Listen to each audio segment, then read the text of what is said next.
눈물의 근원 고전수필이야. 고전수필은 한문수필이야. 고전수필은 좀 난해. 철학적이거든. 그래서 그리고 말이 꼬여있어. 아니하였어, 아니하였니, 아니하였던가 뭐 이런 식으로 뭐 아니가 몇 번 나오고 막 그렇게 해가지고 이게 뭔 소리 하는가 싶어. 이 고전수필도 다른 고전처럼 마찬가지로 있잖아. 전체 의미를 파악하고 큰 느낌으로 봐야 돼. 한 구절 한 구절 있잖아. 해석하다 보면 거기에 갇혀가지고 나중에 막 헤매게 된단 말이야. 그래서 큰 느낌으로 아 이게 뭔 얘기하는가. 눈물이 어디서 나왔어? 눈물은요 마음과 눈이 함께해서 나오는 게 눈물이야. 요거 포인트 딱 잡으면 되고요. 왜 이 사람이 이런 얘기를 했을까? 아내가 죽었어요. 우리 요거는 뒤에 뭐부터 이해와 감상부터 먼저 보고 갈게요. 이해와 감상 보면 눈물의 근원은 눈물은 과연 어디서 나오는가? 제목이 눈물의 근원이지 그지? 라는 물음에서 출발해 그 본질을 깊이 사색하는 한문수필이야. 한문수필인데 글쓰리는 눈물이 눈에 있는지 눈에서 나오는지 아니면 마음에 있는지 늘 그득 자문하며 계속 물어요. 물은 본래 아래에서 위로 날리잖아 그지? 흐르건만 눈물만은 자 마음은 우리 심장이라고 좀 밑에 있잖아 그지? 눈으로 어떻게 해요? 그슬로 올라간다고. 그슬로 오른다는 점을 주목하여 한다. 그리고 마음을 땅에 눈을 구름에 눈물을 그 사이 내리는 비에 빗대어 비가 구름과 땅 어느 한쪽에 속하지 않듯 눈물 또한 어디야? 마음에만 있는 것도 아니고 눈에만 있는 것도 아니야. 마음과 눈 모두에서 기의 감흥으로 나의 느낌으로 감흥으로 흘러나온다고 풀이한다. 이러한 감흥의 이치는 산 사람과 죽은 사람 사이에도 산 사람은 화자고요. 죽은 사람은 아내예요. 사람 사이에도 이게 느낌이 통한다는 거야. 통하여 참된 느낌 없이 우리 그냥 곡하는 거 있지. 에고 하는 거 있잖아. 참된 느낌 없이 형식적으로 곡하는 것을 그스로는 긁고 죽은 이와 감흥할 수 있을까 없을까? 감흥할 수 없지 그지? 교감할 수 없다고 보는 거야. 교감할 수 없다고 보고 글쓴이는 아내를 읽고 지금 묘를 지키면서 정작 곡하는 자리에서 눈물이 나지 않다가 이건 형식적으로 하는 거지. 자, 곡하지 않는 자리에서 마음이 감흥해서 느낌이 온 거야. 문득 눈물이 쏟아지던 자신의 경험을 떠올리고요. 여기서 그는 눈물이란 곡이나 제사 같은 형식이 아니고 이게 형식이 아니라 느낌이야. 마음의 느낌에 따라 마음의 느낌을 따라 나오는 것이며 그러므로 죽은 아내와의 감흥은 특정한 자리에 매이지 않고 내가 묘지 앞에서 에고 곡하는 그런 형식이라든지 뭐 특정한 자리에 매이지 않고 그 느낌이 갑자기 있잖아. 왜 이런 거 있잖아. 갑자기 문득 이걸 보니까 그 사람 생각나더라. 이런 거 있잖아. 그래서 일상 어디에 쓰든지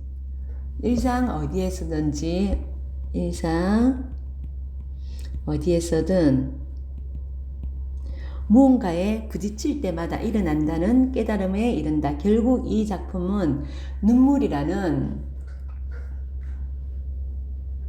일상적 현상을 논리적 사유로 다시 적을게.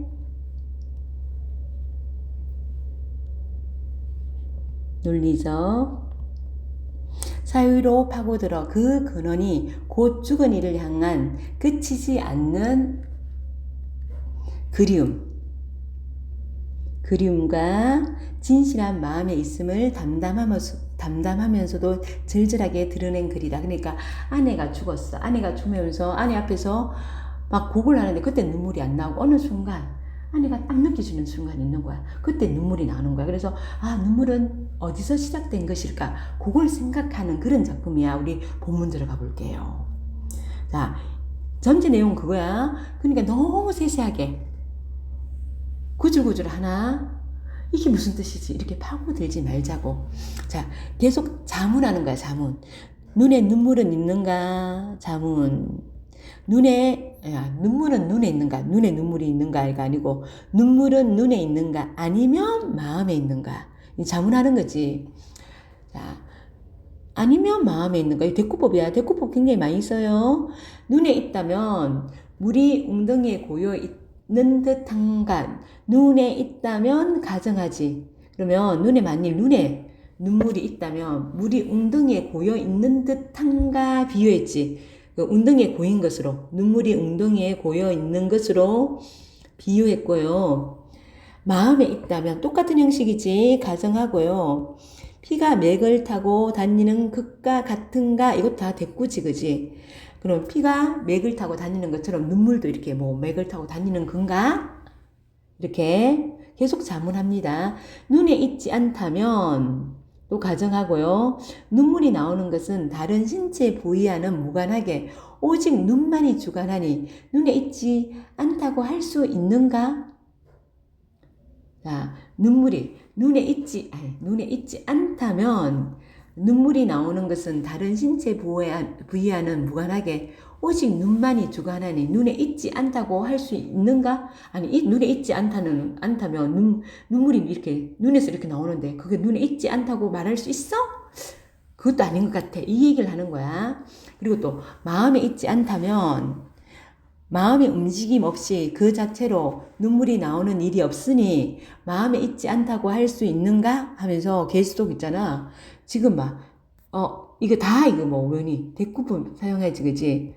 아니, 눈에, 쉽게 말하면, 눈에 없으면 어떻게, 눈물이 눈에 없으면 어떻게 눈에서 눈물이 나와? 만일 눈물이 마음에 없다면, 마음이 슬프나, 그렇지 않는데도 왜 눈물이 나오는데? 이렇게 얘기하는 거야.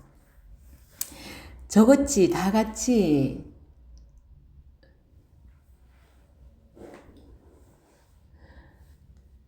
물의 유에서 아래로 흐른다는, 자, 이게 눈물도 물과 같은 종류야. 눈물도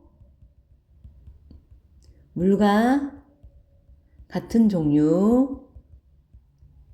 종류로서 아래로 흐른다는 성질이 있지 않대. 왜 유독 눈물만 잃지 않대. 자, 물은 위에서 아래로 흐르지, 그지? 그 성질을 잃지 않고 있으면 왜 오직 눈물만이 그렇지 않은가? 눈물은 어떻게 해요? 마음에서 눈으로 가니까 왜 얘는 거슬러 갔냐고. 마음은 아래에 있고 눈은 위에 있는데 어찌 물인데도 아래에서 위로 가는 이치가 있단 말인가? 하면서 지금 계속이잖아. 질문하지, 그지?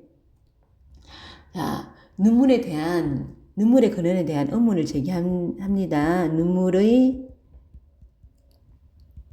근원에 대한 의문을 제기하면서, 그러니까 눈물이요, 눈에만 있다고도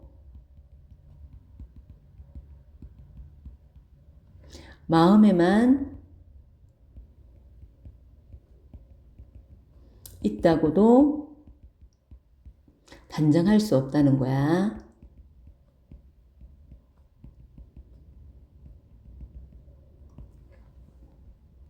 자, 비유하자면 이제 비유가 나온다. 비유하자면 마음은 땅이고 눈은 구름이다. 자, 마음은 밑에 있으니까 땅이고 눈은 구름이야. 눈물은 그 사이에 있는 뭐와 같다고? 비와 같다. 비유했다. 비는 구름에도 땅에도 있지 않은 거야. 그러니까 마음에도 그리고 눈에도 눈물은 없다.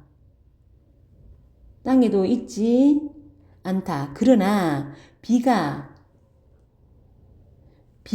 구름이 생기고 비구름이 생기고 땅은 관여하지 않는다면 하늘 위에서는 늘 비가 있어야 하지 않는가? 만일 땅이 관여하지 않아. 그러면 비는 땅에 못 내려오겠지, 그지? 그래서 늘 비가, 하늘 위에는 늘 비가 있어야 하지 않는가? 비는 땅에 생기고 구름에 관여하지 않는다면 비는 언제나 하늘로부터 내린단 말인가? 구름에 관여하지 않는다면 왜 위에서부터 내리겠냐고. 그지? 그러니까 뭐야? 여기가 지금 구름이 있어. 이 구름은 뭐야? 이 구름은 눈이야. 그리고 여기 땅이 있어. 이 땅은 마음이야. 마음이고 여기 비가 쭉쭉쭉 내려. 이 비는 눈물이야. 만일 비가 구름에만 있다면 여기에 위에만 있다면 구름 속에 늘 비가 있어야 되고 비가 땅에만 있다면 어떻게 구름 위에서 그 위에서 내리겠냐고. 이렇게 마음 그 얘기를 하는 거지. 비는 어째서 하늘로부터 내린단 말인가? 이는 기의 감흥에 불과할 따름인즉, 그러니까 기의 감흥으로 된다는 거야. 기의 감흥에 불과할 따름인즉 눈물은 마음으로부터 나오고 또 눈에서부터 나오는 것이다. 이게 자, 기의 감흥에 불과할 따름인즉 기의 감흥으로 이게 된다는 거야. 눈물은 마음으로부터 나오고 또 눈으로부터 나오는 것이다. 자, 눈물이 기의 감흥에 눈물은 이 기의 감흥으로 마음과 눈 모두에서 둘 다 관여해서 나옴. 이 얘기를 갖다가 그러니까 뭐야? 눈물은요 우리 마음에서 울컥한 게 솟아오르면 눈을 통해서 눈물이 나오잖아, 그렇지? 그러니까 마음과 눈이 같이 작용해서 나오는 거라는 걸 이렇게 길게 장황하게 해요. 그래서 그것도 없잖아. 되게 어려운 말로 하지, 그지? 그래서 고전시가가 어려운데 뭘 보라고? 전체 내용이 뭔지를 파악하면 딴 거 문제될 게 없어. 자, 무릇 감흥한다는 거. 그럼 감흥한다는 건 뭘까? 감흥한다는 거 서로 교감한다는 거야. 사람과 귀신 사이에도 가능한 거야. 사람과 귀신 사이가 멀어도 통할 수가 있어. 제사를 드리면 선조들이 오므로 옛사람들은 다 성실하고 돈독히 제사를 드렸다. 그러니까 이 감흥하는 게 사람과 귀신 사이에도 통하니까 선조들이 제사를 갖다 엄청 정성스럽게 드리는 거야. 제사를 드리면 선조들이 오므로 옛사람들은 다 성실하고 돈독히 제사를 드렸다. 아까 읽은 부분 다시 읽었네. 제사를 드릴 때 곡만 하고 눈물이 없는 것은 이미 느낌이 없는 것인데 어찌 귀신의 응함이 있으리요. 이거 뭐야? 제사를 드릴 때 곡만 하는 거. 이거는 형식적인 거지. 형식적인 것은 뭐 하라고? 서로 마음이 통하지 않은 거야. 뭐가 없다고? 형식적인 것은 느낌이 없는 것, 감흥이 없는 거야. 감흥이. 교감이 없는 거야. 그러니까 귀신이 당연히 응함이 있으려. 응하지? 귀신의 응함이 있다 없다. 귀신의 응함 없다. 서리법이지. 입으로 울부짖으나 마음속으로 기뻐한다면 다른 사람이 그 신실되지 않음만을 볼 뿐이니 그 겉과 속이 다른 거지, 그지? 귀신이 다다르는 것에 말해 무엇하리요? 마음은 막 슬퍼하는 척하고 속으로는 기뻐하는 거, 그 마음이 안 통하는 거지. 그것도 귀신들도 안다는 얘기야. 아, 요게 지금 감흥이 없는 걸 얘기하는 거지. 형식적으로 해가지고. 자, 요게 형식적으로 해가지고 감흥이 없는 예지, 그지? 감흥이 없음을 얘기하는 거고, 내게 상사가 생겨. 상사는 누구의 죽음이야? 아내의 죽음이야.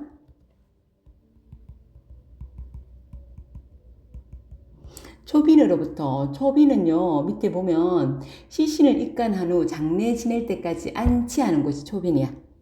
초빈으로부터 계속 묘를 지킴에 죽은 장례 처음부터 계속 지금 그 자리를 지키고 있는 거야.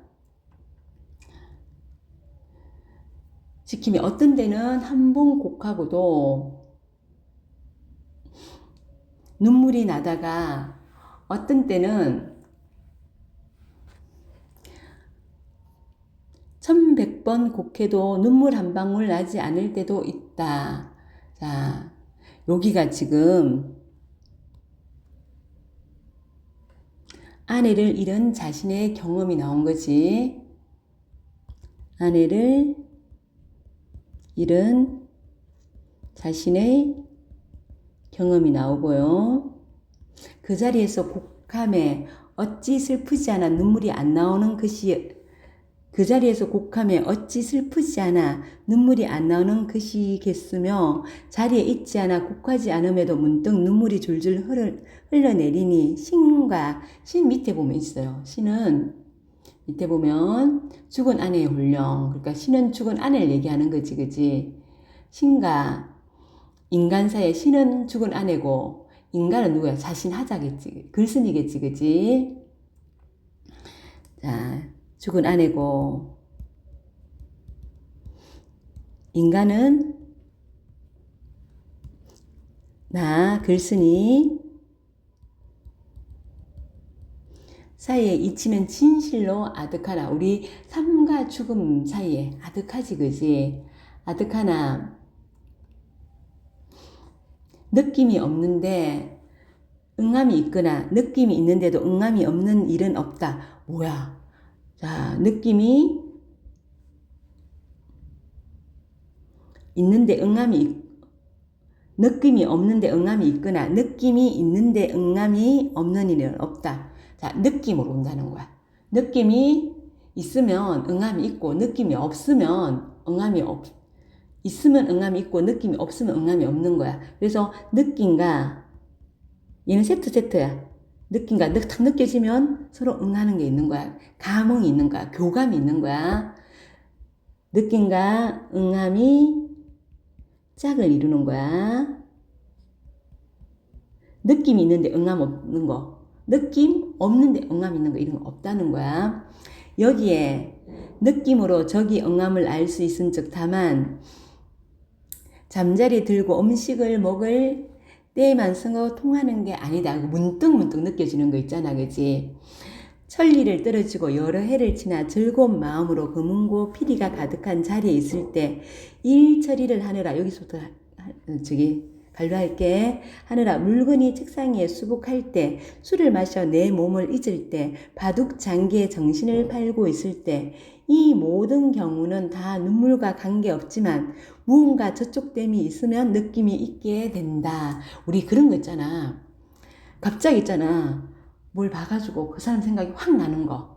그런 거야. 일상의 여러 상황을 열거하면서 자, 여기는 일상의 관련 부분 여러 상황을 열거하면서 어디서든 무언가 부딪히면 느낌이 일어난다는 거야. 어디서든 무언가 부딪히면 그러니까 어떤 사물 보면서 확 느낌이 떠오를 때 있지. 어떤 음식을 먹다가 이거 같이 먹었던 음식인데 그러면서 갑자기 확 그리워지는 거 있잖아, 그지? 부딪히면 느낌이 일어나는 거야. 느낌은 눈물과 도모하는 건 아니지만 눈물은 느낌을 따라 나오니 그러니까 느낀다고 눈물이 항상 나오는 건 아닌데 눈물은요 느낌에 따라서 갑자기 확 그리워져가 눈물이 왈칵 솟는 거 있잖아. 따라 나오니 신이 응하게 되는 것은 향을 사르고 처연해지는 제사 때만 신이 응하는 거 제사 때만 그러는 게 아니고요. 어떠한 상황에 있는 것이라는 거야. 자, 그러니 그 자리와 자리 아님 곡하고 곡하지 않음은 또한 논에 무엇하리요. 느낌이 딱 있으면 그 자리든 아니든 내가 곡하든 곡하지 않든 눈물이 난다. 그래서 눈물의 본질이 형식적인 거, 곡하고 이런 형식적인 거 아니고요. 눈물의 본질이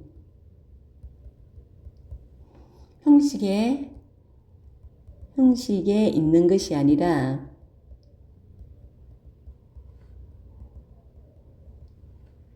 마음의 느낌에 있다는 거야. 마음의 느낌에 있음. 자, 그리고 우리 이제 뭐 보냐면 정리해보자. 이거 한문수필이라고 했지. 한문수필, 고전수필, 한문수필이니까 고전수필 되겠지. 고전수필 있잖아. 굉장히 철학적이야. 그래서 항상 선생님이 얘기하는데 이 작가가 글쓴이가 뭘 얘기하는지 그걸 감을 잡아야 돼. 그것만 감을 잡으면 문제 거의 맞출 수 있어. 그리고 아니하고 아니하니 아니하다. 그럼 아니다 지워버리면 돼. 자, 사변적이라는 것은 약간 철학적이라는 소리야. 그리고 논리적으로 눈물의 근원이 어딘지 따졌지. 사변적, 사색적 같은 말이고요. 그리고 아내가 죽었으니까 애상적이고요. 주제는 눈물의 근원에 대한 사색. 눈물의 근원에 대한 사색. 자, 특징은 사물의 현상 근원을 캐묻는 원이라는 한문 문체가 쓰였고, 이거 몰라야 되는 것 같아. 그리고 의문문 앞에 계속 자문하잖아, 그지? 의문문을 반복하며 본질을, 눈물의 근원이 어딘지 논리적으로 탐구하고요. 마음을 땅에, 눈을 구름에, 눈물을 비의 비유로, 자, 추상적인 위치, 추상적인 것을 구체적으로, 마음, 추상적인 거잖아, 그치? 눈은 아니지만, 이런 걸 갖다가 이치를 설명하고, 그 다음에 대꾸법, 서리법, 뭐 지교, 대꾸, 서리, 지교 있자, 그지? 대꾸, 서리, 지교. 표현을 활용하여 사유, 생각을 전개했다는 것이고, 누가 죽었어? 아내가 죽었어. 아내의 죽음과 묘를 지킨다는 자신의 구체적